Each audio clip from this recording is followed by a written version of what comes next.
Today on Game Life, I'm presiding over a retro game showdown between Chris Kohler and legendary game collector Mike Micah. I am ready. He is not ready. Bring it on!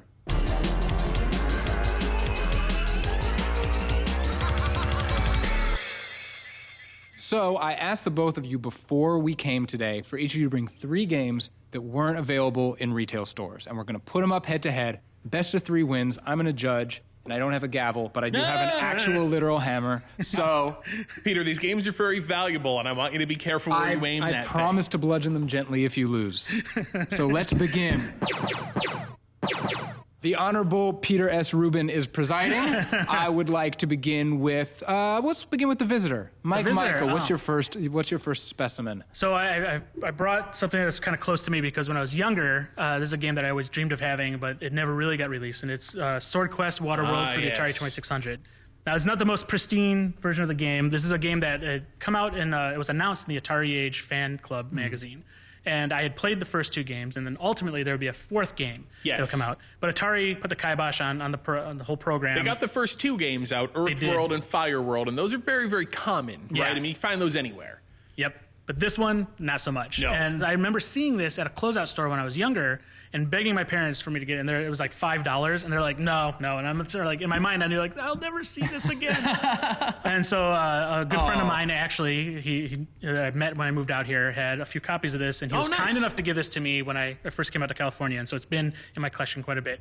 Now, if you get a shrink wrap version, you can see that for like up to $400. Oh, yeah. Loose cartridge, 100, 150, 200. It's actually been coming down a little bit. Atari loose not to, disparage the Sword Quest Waterworld here. Atari loose cartridges have been coming down in price recently, but the boxes and the manuals have been kind of staying up there. So it's good that you've got the complete version. Exactly. There. Yeah. Okay, well, let me answer that. Yeah, what do you got? A fine entry with this.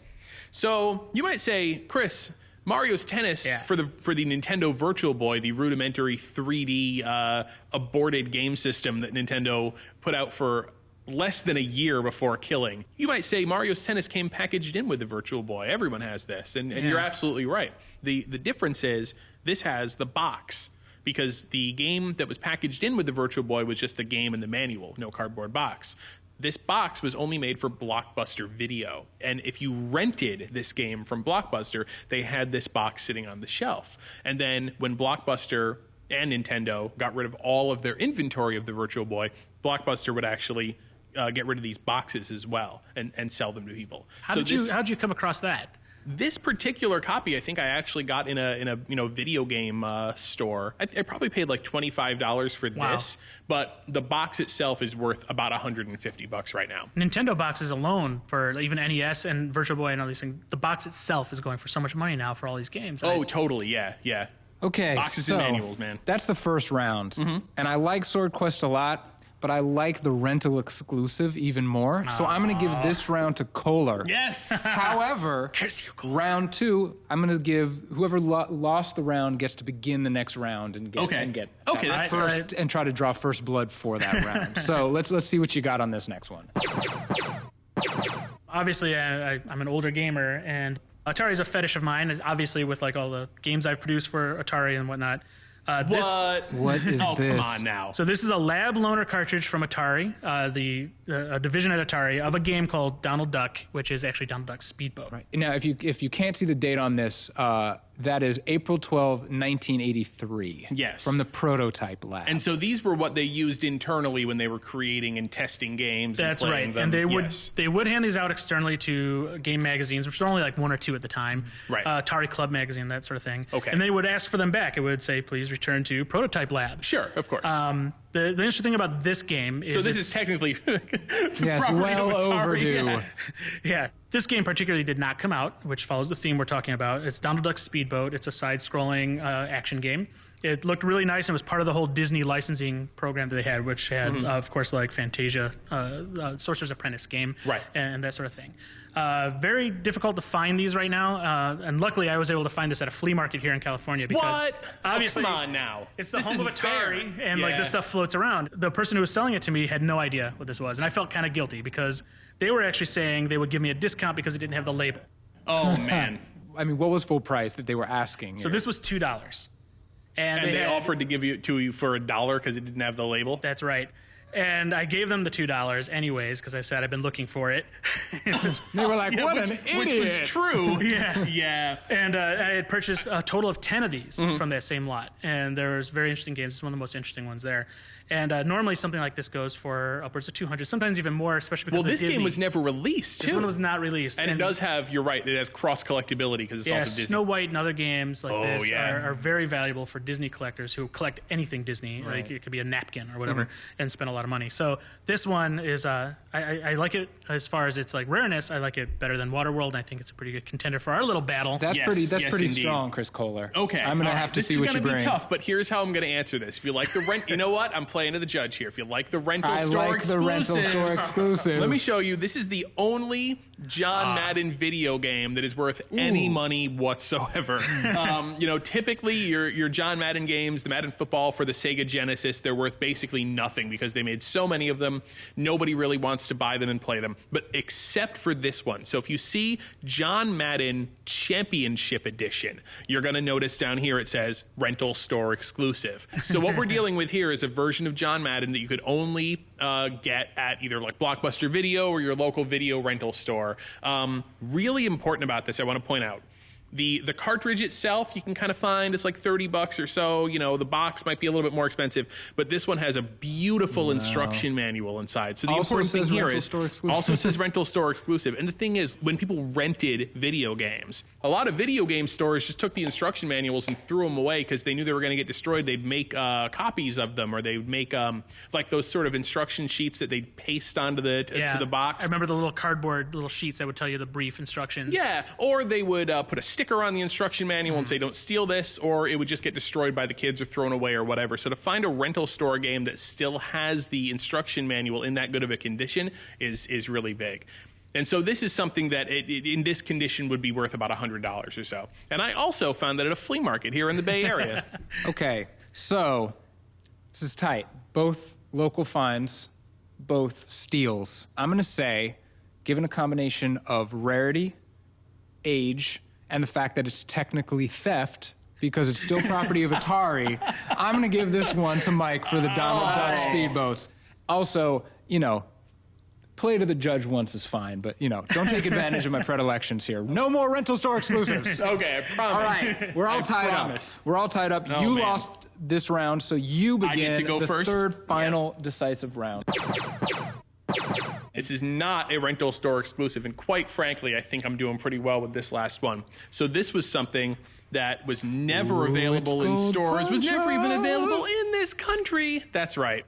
So you might know Mike Tyson's Punch-Out! Is one of the most popular, and quite frankly, for my money, one of the absolute best games of the Nintendo Entertainment System.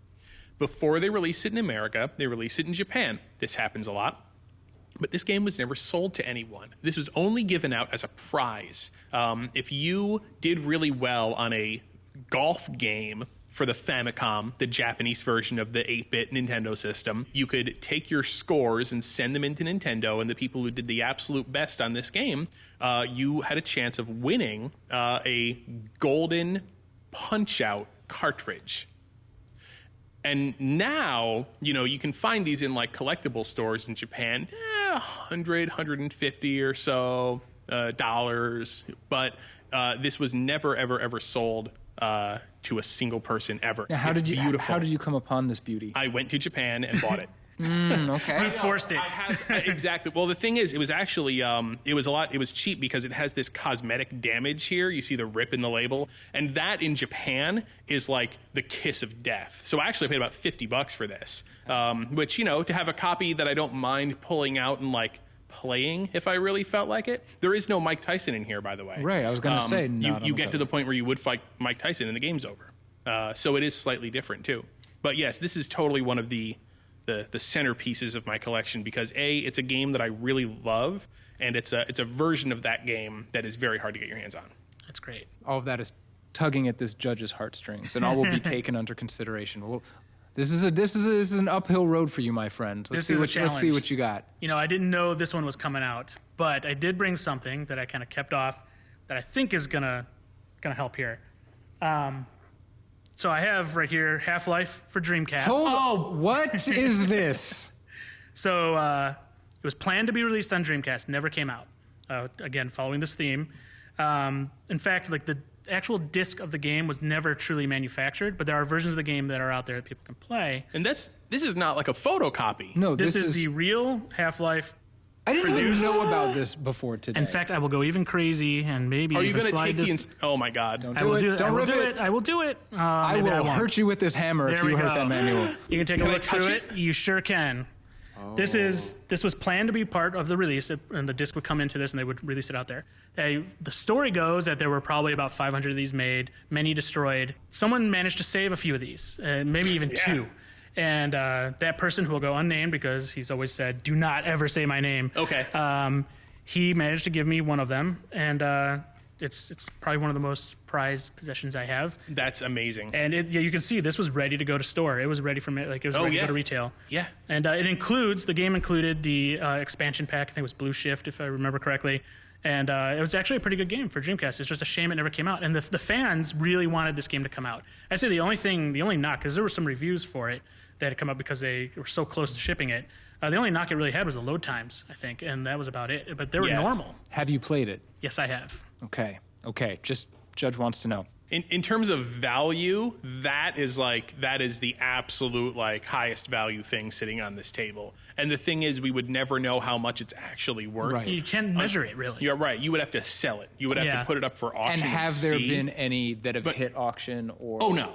Yeah, no, not, and certainly not recently. Yeah, that's right. I have not seen any activity on it. I've been looking for a long time to see who else would have this. Because you want to know. Yeah, I just want to, kind of want to get a gauge for what is the perceived value of something. When like you walked in today with an assistant who had a briefcase chained to their wrist, I didn't know what that was about. Now I understand. Okay, so Golden Punch-Out, no Mike Tyson, went to Japan to get it like a lazy rube.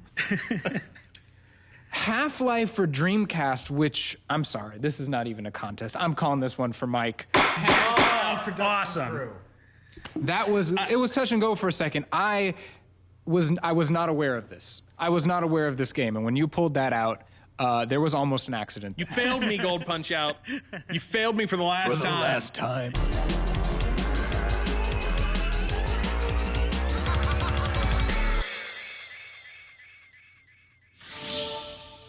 Thanks so much, Mike, for being here. I'm going to put this hammer down now. This has been a pretty fantastic opportunity for me to see some of these games. I know you have a bunch, so you can subscribe to Mike's channel on YouTube, as well as ours, which we urge you to do now. This has been another Game Life video on the Wired channel. I don't even know what my channel is.